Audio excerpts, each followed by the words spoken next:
I need a quick background for my card. Let's take my distress inks. Girl, you know there's more than you can do other than ink blending, right? Oh, you're right. Why do I never think of that? Well, let's see. I have my stamps and my distress ink pad.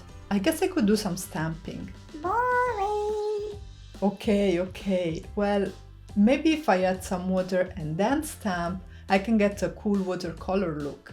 Well, if you went for messy watercolor... Hold on. Let me loosen this up a little with some water so that I can get my pigments to move.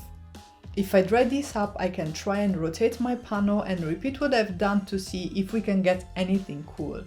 Girl, I don't want to be that ink pad, but it looks like there is a giant cross in the middle of the panel.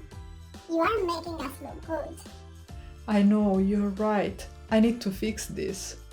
If I use my Misti creative corners, I can rotate the panel by 45 degrees, and this way I can use whatever ink I have left on my stamps to stamp again and maybe fill up this background a little bit more. And I think I'm gonna try and do this on two opposite sides of this panel and then dry everything again. That's better. I know, right? And now I bet you, if at this point I stamp those fern leaves on the background, it's going to look super cool. I'm going to use the same distress ink in Rustic Wilderness so that I get a tone-on-tone look. What do you say? Well, it could have been better, but I like that. Keep going. Okay, so one thing I want to do is to mute down the background a little and then add some detail. For that, I'll take my Fluffy and brush it over the background with a stiff brush. Fluffy is an opaque texture paste which has some fine glitter in it, but if you can't find it, gesso would work perfectly fine. I'm also going to dilute my texture paste with some water so that I can create some splatters, because you know that, right? Everything's better with splatters. Right, so the next thing to do is to take my Fern Dies and try and do something really cool with them.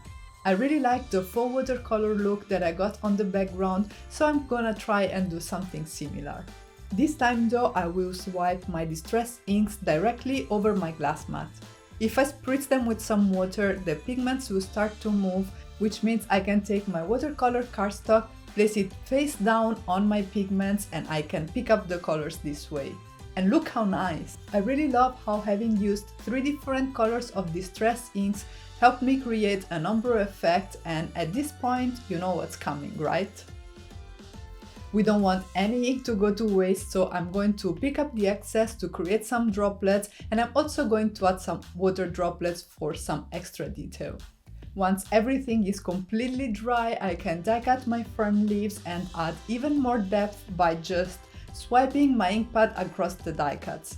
I'm doing this super lightly because I don't want to cover everything I've done so far. I'm just trying to add a little bit of extra color and depth.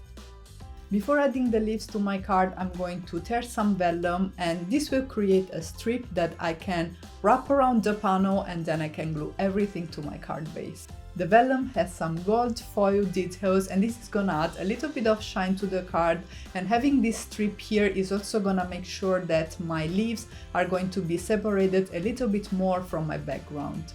And to create an element that's going to tie in with the gold on the foil, I also decided to gold emboss part of my sentiment before gluing everything to my card.